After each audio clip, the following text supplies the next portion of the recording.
Hey, hey. Morning. How you guys feeling today? Good? Just flex. It's like one of them days, you know? Feeling good. Good morning, everybody. Good to see you go out here today. Thank you for joining us on this fantastic Sunday morning, almost afternoon. Thank you guys for being here with us. Always like to take a second to welcome everyone that's in the room. And we know there's a lot of people here that are regular attendees, but also people that are here for the first time. And so we always like to take just a second and thank you guys for joining us this morning. We know it's an investment. It's scary, especially if you don't know what this church is about, or any church for that matter. We know Epic gets a lot of people that have really no church background or just returning from a long absence in church. And so I know it could be a scary endeavor to show up. And you don't know if we're a cult. You don't know if we're crazy. You don't know if we're kidnapping people. This is like, it's a scary thing. And so there's crazy people out there, bro. So I know that it's a risk. And so thank you for taking that risk and being with us today. And so we welcome you. But we also welcome everybody who's listening on the podcast out there, who's watching. If you didn't know this, all the sermons are now video archived on the website. They're loaded up during the middle of the week, and then if you miss a sermon in the middle of a series, you can go back and catch up. So we say hey to everybody who's watching, and then also everybody out there in Periscope land who's watching right now. Could we all put our hands together and thank everybody for being with us? Those that are out there, everybody in the room, pretty awesome. Also, someone that we can't actually welcome, where they can hear us, but I did want to make you guys aware of this. I was sent a message this past week. Someone who attends Epic here as a part of our church. Her son is in prison, and she had been disconnected from him for a little while. And she sent me this message telling me that Epic has been touching her son's life in prison. We actually posted the story. It's a really amazing story for you to read. But she said that they've been disconnected a little bit, and she started sending him the message notes on Sunday, which you guys get in your handout with the filled-in blanks, and just sending it to him to encourage him. And she said this is the first time that she had got something back, and it was a yellow sheet of paper that said Joy Box on it. And this was for him. He sent to his mom, for his mom to put into the Joy Box here as a prayer request.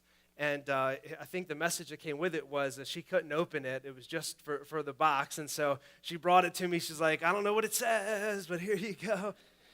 And, I opened it this week, and we got a chance to pray over it. And I thought, how awesome this is, that Epic doesn't just reach people in this room, but people who are listening, watching, and people in cells, prison cells this morning, are getting the gospel because of all the hard work that you guys do for this church existing, which it wouldn't exist without you. And so I just want to say, give yourselves a hand for touching Ryan's life. It's pretty awesome. I treasure things like this, I don't take those things lightly. Thank you guys for being here today. We are in the midst of Easter season. Easter's coming up in a few weeks. And in the church world, this is like the Super Bowl, like we're ramping up. Next week will be technically our Pro Bowl. That's like the, kind of the soft opening kind of idea, And so next week, I have a really, really cool announcement, and I'm excited to tell you about it, but I'm going to just throw a teaser out there. Don't miss next week, because I got a cool announcement about some things that are coming. Super, super excited about it. But today, we jump into our Easter series, which is The Cross Equals Love. It'll culminate on Easter Sunday morning, but today we get a chance to jump into it. So just for 3 weeks, we're going to be talking about this concept, this idea that the cross equals love. If I was to jump into a DeLorean, any Back to the Future fans in the room? There you go. 1.21 gigawatts. So you guys know what that means. If I was to jump into a DeLorean, shoot back in time to the first century, if I was to get back there, besides them looking at me like I'm crazy man, or Apple Watch or what have you, and my clothes and attire, besides all those things, they would look at many of us who wear a necklace, kind of like LL here, that has a cross on it. Anybody have a cross necklace or pendant, or maybe not even on them, but just that you own somewhere? they would look at this cross and think that we are crazy. Because in the first world, the cross was a symbol of torture. It was excruciating. It was execution, where we get our word excruciating from. It was a symbol of death and torture, punishment, humiliation. It was a tool to be used for execution. It would be the same as us walking around with a necklace that had an electric chair on it or a gas chamber, you know? To take it one extra step so you guys understand the gravity of what it would feel like, it's like us getting a tattoo of ISIS cutting the head off of someone they had kidnapping of. When we look at that picture, there's something in us that just goes, oh, there's something wrong with that. In the first century, the picture of the cross is that it evoked that same emotion, that same feeling. Ooh. At the core of their being, they realized there was something wrong with the symbol of a cross. It was used as sport for Romans. For common citizens, when they would look at it, it was a symbol of humiliation, punishment, torture. It was the worst case scenario. Common criminals were hung on the roadside so people could look at it as a warning. Don't do what they did or you'll end up where they are. Something changed, though, around 33 AD, 33, 34, after Jesus was hung on a cross. The cross took on a different meaning, a different feeling. It evoked a different set of emotions. It became a symbol of hope and liberation and freedom and salvation. It actually became a symbol of love. So if we went back into the first century, they would say, I don't understand what that means. It's the same symbol, but it means something different to me than what it means to you. The cross is, in fact, today, the greatest symbol of love that the world has ever known. Not the symbol of a wedding ring or the wedding dress. That's a symbol of stress. I don't know any married ladies know what I'm talking about. That just looks... They got TV shows where people go and, I said yes to the dress. Is that what the show is? Man, that show's stressful. You ever see the guys on the bench? Like, it looks great, Anyway. Dress doesn't equal the symbol of love that the cross does. Not a man on one knee, not a bouquet of roses. Any and all other things combined to no limit would not equal the amount of love that the cross equals. Today, we're going to begin this 3-week discussion, a celebration of love, this beginning of this series called The Cross Equals Love. I want to look at the beginning today as we start this, the idea of love in dying, love in death, love in dying. One question that usually comes to mind when I begin to think about the cross of Jesus and his death on it, and I grew up in church. I say this often. I was a church kid. I was a couple weeks after I was born, I was in the back row. I lived there essentially almost all week. It was just a part of my life. But every single time I look at the cross, I have a question. Was it really necessary? Did Jesus have to die on the cross? And nowadays, with all the memes and pictures out there, I think, hold up. Couldn't the all-powerful, all-knowing God come up with some other type of plan, like a plan B? There's a picture of a buff Jesus breaking off a cross. Anybody seen this picture? We'll throw it on the video for you guys watching out there later. The buff Jesus kind of breaking off. He's like, nah, forget this. I'm out of here. Couldn't this have happened? Couldn't have God said, all right, yeah, that was kind of a bad idea. Maybe I didn't really think this through. Was the cross absolutely necessary? Every time I look at it, I think, man, couldn't there have been another way? Well, to the guys who walk with Jesus, they felt that the cross was the pinnacle of the story. Each of the 4 Gospels, all the accounts, Matthew, Mark, Luke, and John, they all have the story of the cross and the resurrection included in it. They believe that was the climax of the story, the pinnacle, the beginning of everything. Jesus came to start this movement, and that was where the revolution started right there. John's account, the 4th Gospel, John's account of these events weren't exactly like Matthew, Mark, Luke, and John. Next week, we're going to get into a little bit of the differences between the 4 accounts, and I really wanted to jump into it today, but we just didn't have time to get to it. Next week, I'm going to look at a little bit about how John is different and why it's different than ours. But John's account of these events were not exactly like the other 3.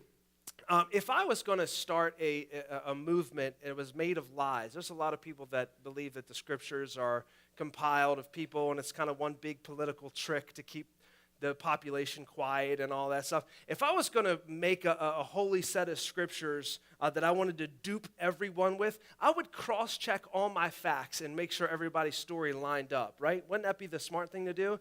The Bible doesn't go about it that way. These guys' accounts are different because they have different perspectives. They're looking at it from a different angle, each one of these different perspectives. Man, I told you I wasn't going to do it today. Sorry, I started digging into it a little bit. But these four accounts weren't exactly the same. In fact, John's description of Jesus wasn't like Matthew's, Mark's, Luke's, and John and the other three. John's Jesus was a little bit different than the other ones. And actually, John's version of Jesus was a boss. This Jesus that John saw, he didn't do anything he didn't want to do. Like, he was God in the flesh all the way. Actually, John chapter 10, he gives us this theme that Jesus was never forced into anything. Anything that happened to Jesus was by choice. It was what he decided he wanted to do. He wasn't forced into anything. John chapter 10, verse 17 and 18, Jesus says, this is in red letters, this is Jesus being quoted. He says, "The reason my Father loves me is that I laid down my life, only to take it up again. No one takes it from me, but I lay it down of my own accord. I have authority to lay it down, authority to take it up again. This command I've received from my Father." He's like, look, this isn't going to be taken from me. My life is not going to be taken. I'm not going to be killed in an accident, No, I'm going to lay it down. Nobody's taking it from me. I'm giving it up myself. John was very keen on this idea that Jesus did what he wanted to do. This was all on purpose. The last days of Jesus' ministry before the cross, he spends some time with his disciples. He takes time to connect with them, to teach them, instruct them, and to just love on them before he actually leaves. In all of the Gospels, all four, there's a Last Supper scene, there's a praying in the garden scene, there's a betrayal by Judas, there's an arrest, a trial, suffering, and eventually leads to the cross. And this all happens in the last 3.5 days Jesus was on the earth, or before the cross there. John tells these events in a voice that only John could, in a way that shows that the cross wasn't a tragic mishap. It wasn't an accident. It wasn't necessary to have a plan B. It wasn't a deviation from the plot or an unfortunate oversight. The cross was on purpose. The cross was planned, and the cross was necessary. And so today I want to look at this idea of love and dying, and I want to start out by looking at John chapter 13. If you got a Bible, I want to encourage you to grab it. Turn with me there. John chapter 13, just the first 5 verses what we're going to be looking at. We'll have it on the screen if you didn't bring one with you today. This begins the Good Friday that many of us will celebrate in a couple weeks. This begins the idea of Good Friday in the Jewish world.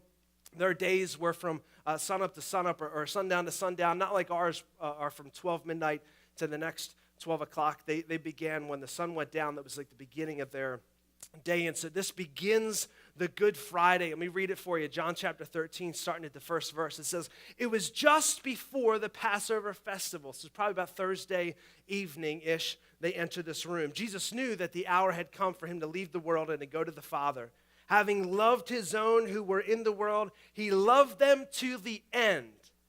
Think about that. If the end was the cross, he walked every step up that hill in love. It wasn't an accident. He wasn't being forced to. It was a loving gesture. It was chosen in love. It was fulfilled in love. Verse 2. The evening meal, which is the Last Supper, communion, how we look at it. This is about all that John really gives it any attention. We'll look at that later. The evening meal was in progress, and the devil had already prompted Judas, the Simon, son of Iscariot, to betray Jesus.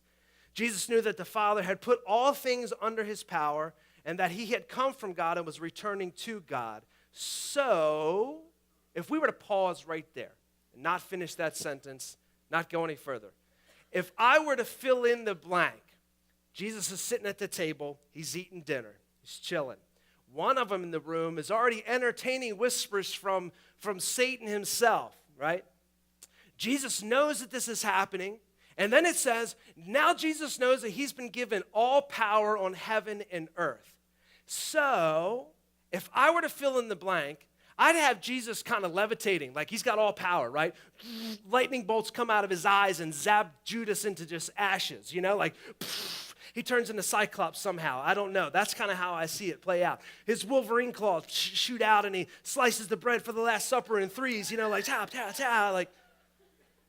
He's got all power on heaven and earth. He knows Judas is a jerk. So what does he do? Like, that's how I would do it, Good thing I wasn't in that position, because it would have went awry. Like, this story would have not ended the same way. He's got all power. And he realizes the guy that's going to betray him is sitting at the table. He's sitting there eating with him. Actually close enough to where they could reach the same bowl. I mean, he's in arm's length. How does Jesus respond with all of this power, all of this foreknowledge of knowing what's about to happen? What does he do? Let's keep reading. It says, so he got up from the meal, took off his outer clothing, wrapped a towel around his waist. After that, he poured water into a basin and began to wash his disciples' feet, drying them with a towel that was wrapped around him. First thing we need to remember is when John writes this, it's like Academy Award-winning writing.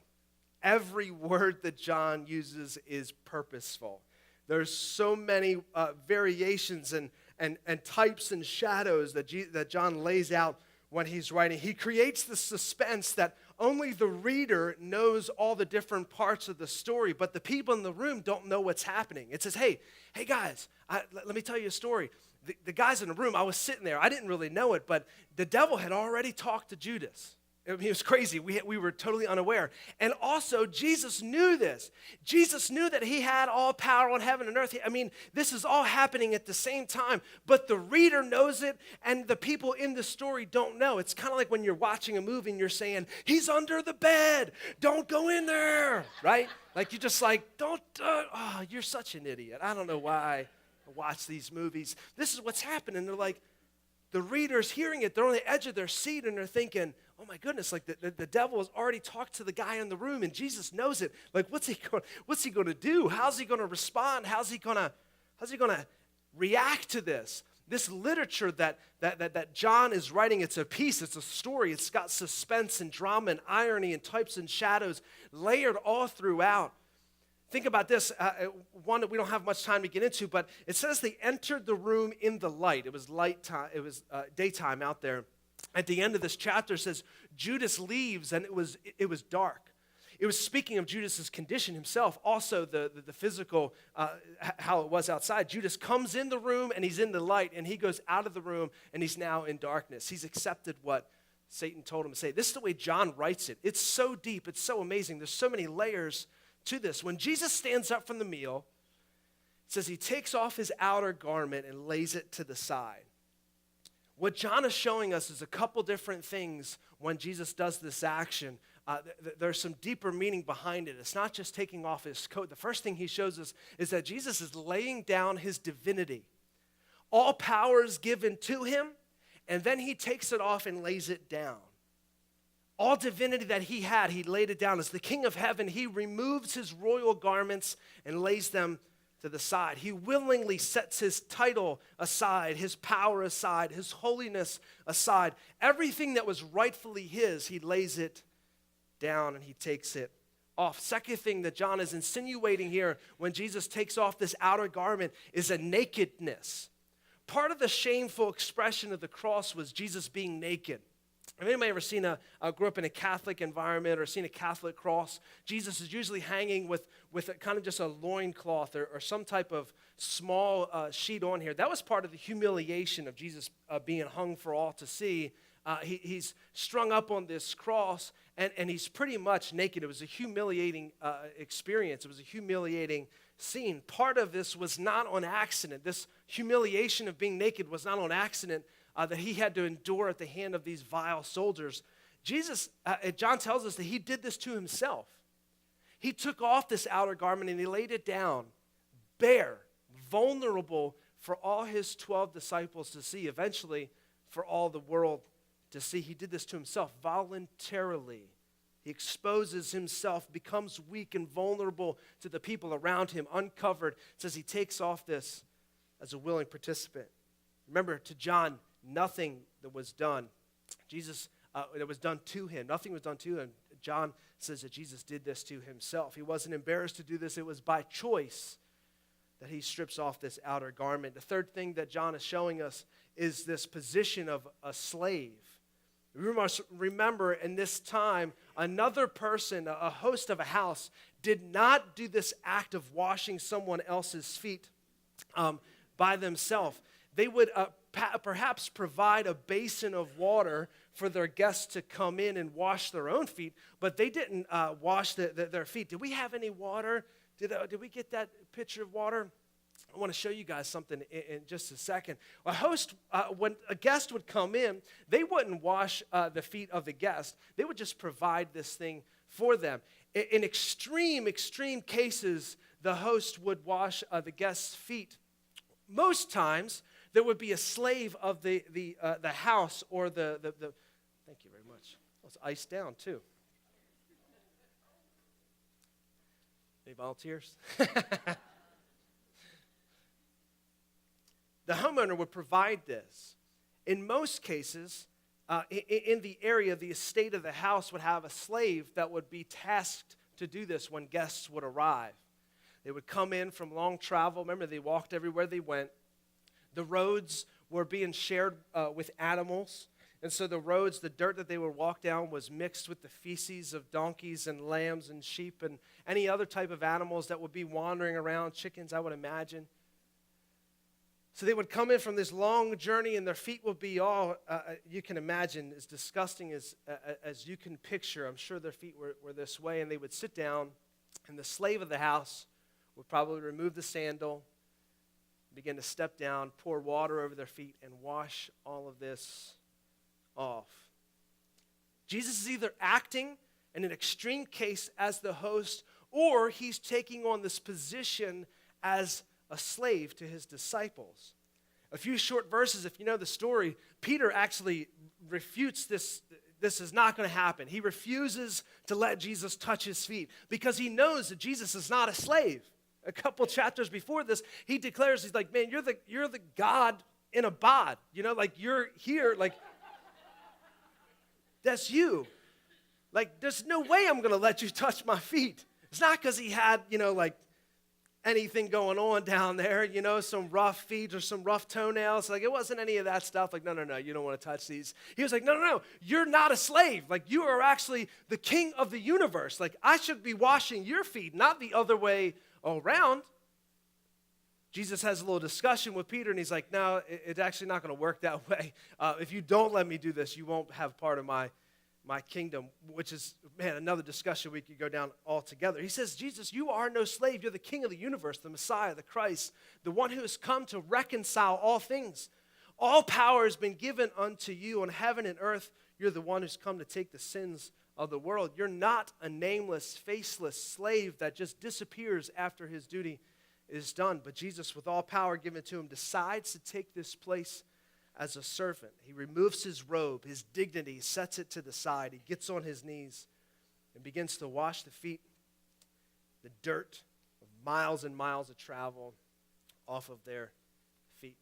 The mud, the feces, the junk, the miles of journeying out from between their toes, cleansing this revolting filth from 12 nobodies. These men had no title.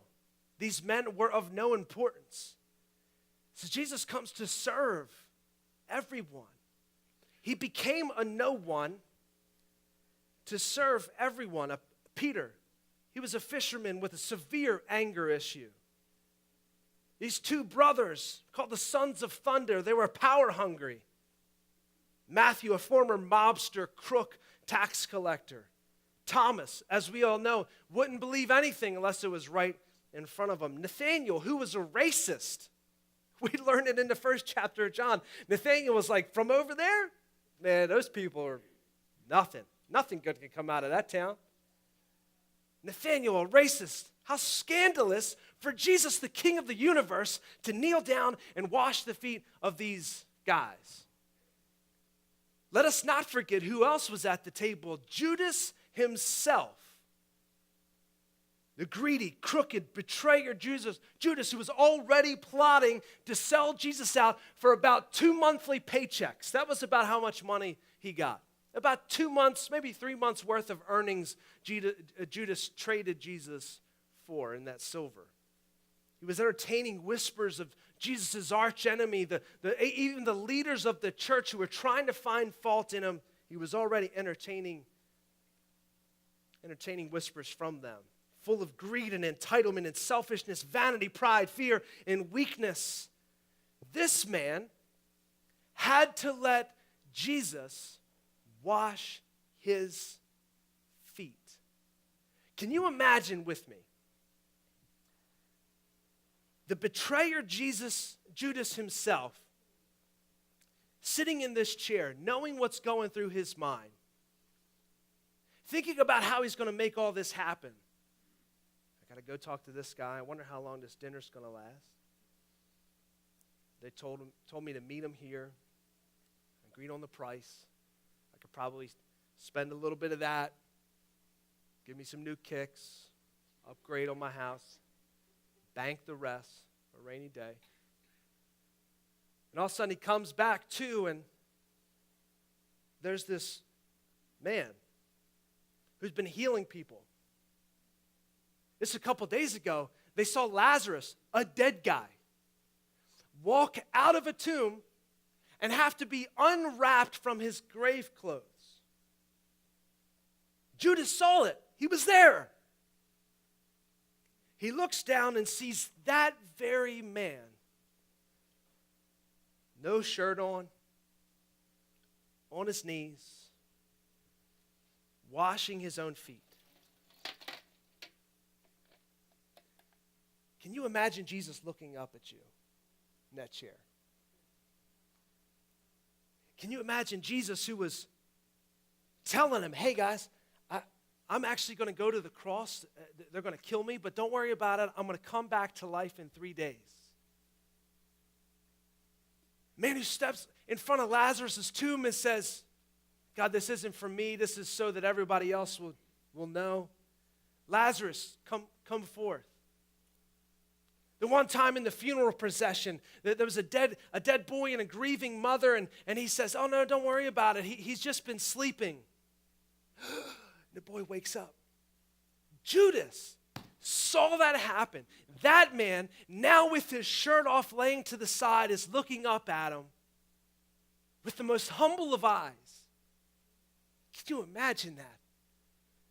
He grabs his feet, puts it into the water, begins to caress his feet, wash the filth off,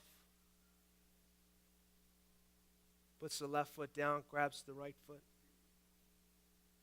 Can you imagine sitting in this chair, having to look down at Jesus washing your feet?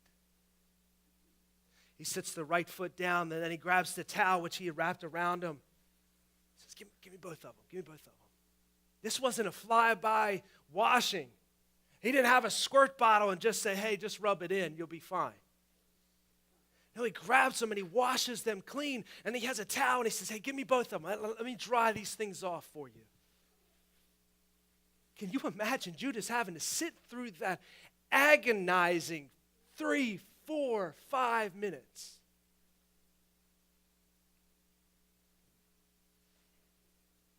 For some of us, that's what it feels like to sit in this room, right? We know the junk that we've done. We know how we've broken the heart of God time and time again. And the way I know this is because I'm in this chair. This is me. This is you. This is us. Who am I for Jesus to wash my feet? Who are you? Who are we? We're no one. We're not just people of no reputation. We're actually the worst of the worst. Woo! Can you imagine? I know why people don't come to church. Because this is painful, right? To come into the room and pretend to talk to God and listen about God, and you're thinking, no, I don't want you to touch me. Don't even come over here. Don't even look at me. I know what I've done. But Jesus says, no, man. You got to come. Give me your left foot. Let's start here. Give me that right foot. He washes us clean. And then dries them off.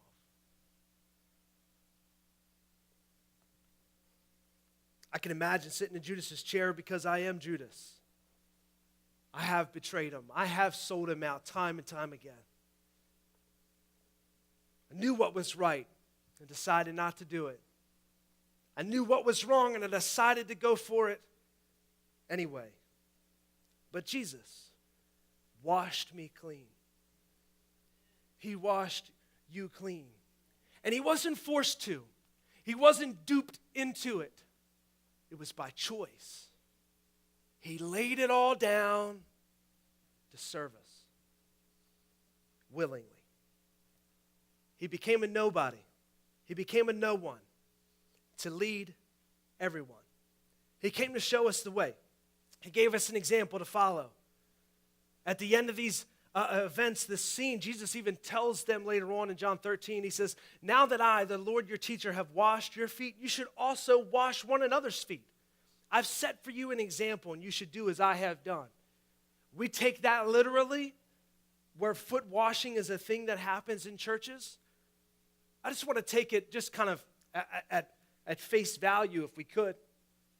He said, I've kneeled myself down to serve you. And you know that if in all the world's standards, I shouldn't be the one doing that. But that's precisely the reason why I am.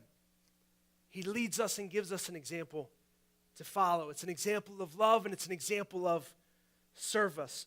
He shows us that we need to set our stuff aside sometimes and serve our brothers and our sisters, that we need to set our dignity aside and our pride and our wants and desires and selfishness aside and serve one another. He became a no one to lead everyone, and that includes you and me. So here's the question: who are we serving? Who are we shamelessly and scandalously serving? Their reputation is so tainted. Their life is so dirty and crooked. And if people saw us together, they would think, oh man, what happened to PC? He's hanging out with that guy. Who are we serving like that? Jesus admitted that he wasn't too important to serve. What makes us think that we are any better than he is? It's a scary thought. John doesn't really pay too much attention to the actual Last Supper because for him, this was way more important. It wasn't the breaking of bread, but it was the breaking of Christ's spirit. It was the breaking of his human pride. It was the sacrifice of his self-importance. The sacrifice of the cross wasn't stumbled into, it was planned on. It didn't start with wood on a hill. It began with water and feet. It happened just the way Jesus wanted it to. Jesus also became a no one to love everyone. After the foot washing, he tells Judas to go do it quickly. The other people in the room didn't know what was happening. Judas leaves out. They thought maybe he was just going to make preparations. They all leave the upper room. Jesus teaches them one final command. He says, love others as I have loved you. This is how they will know you are my followers, my disciples. They walk to the garden. They begin to pray. Judas shows up with 600 soldiers, a cohort, 600 soldiers to arrest Jesus. They say, hey, are you Jesus? He says, I am. John writes that when he says I am, as the declaration that he is the God, not just Jesus himself, but the God of the universe, it says all 600 of them fall to the ground. It's almost comical, isn't it? Like, yeah, 600 is fine. Bring another 6, I don't care. Just at the spoken word, it says that all of them fell over. Reinforcing John's theme that Jesus wasn't forced into anything. He did it willingly. It's like handcuffing Superman, right? They show up with all these people, and Jesus is like, this is ridiculous.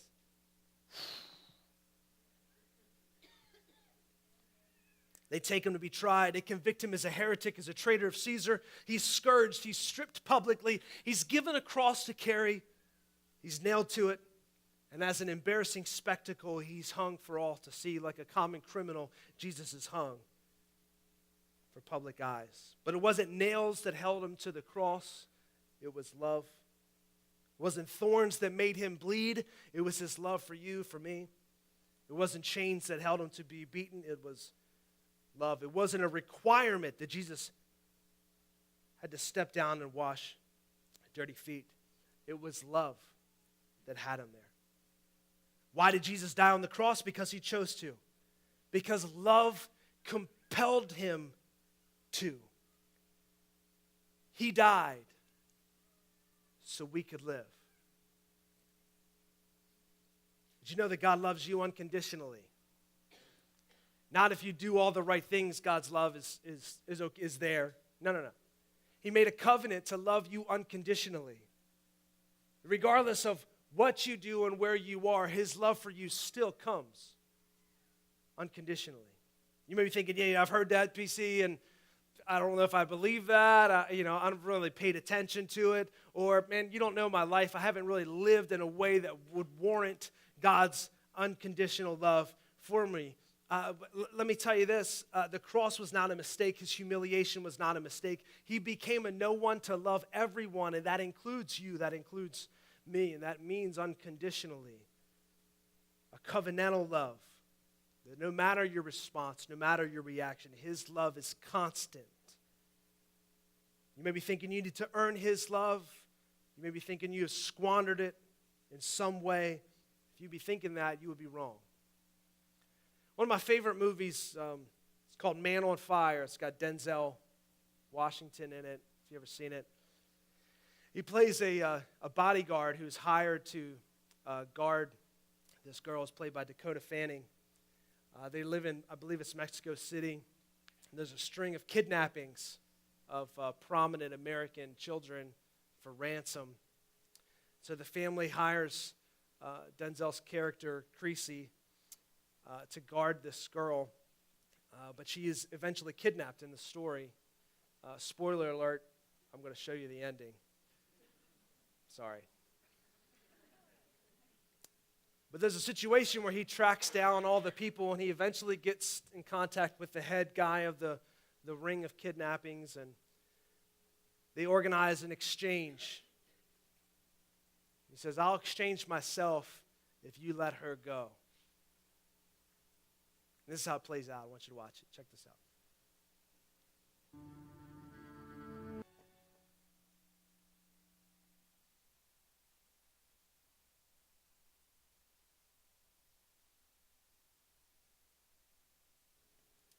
Jesus exchanged himself so that you and I could go free.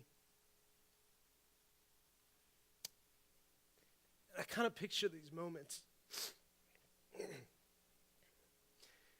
with his arms wrapped around us like he was for this little girl that he was hired to protect, but he just fell in love with. And he exchanged himself so you and I could live. Why did Jesus die on the cross? Because he chose to. Because love compelled him to. Because it's you and I in this chair. It's you and I on the other side of that bridge. It's you and I that he died for so that we could live. It's you and I that he's chosen to love. Let me pray for you guys this morning, if you mind taking a posture of prayer today as we wrap up our time.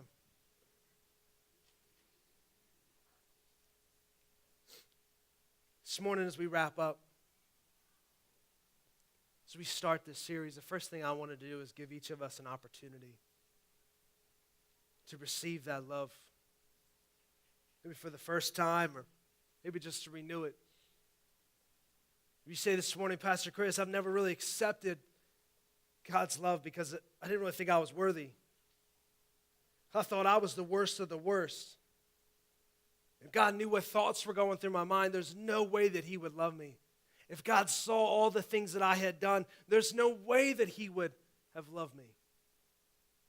If I was sitting at that table, there's no way that he would have washed my feet. Let me tell you simply, it's not true. That you are precisely the one that he died for.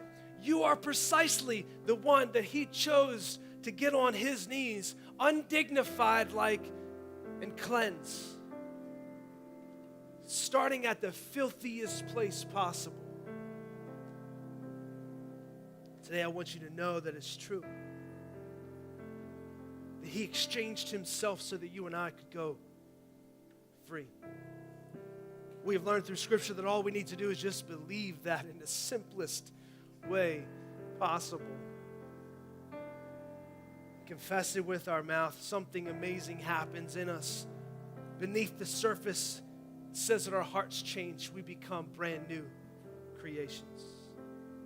In fact, where guilt and shame and doom and despair once dwelt within us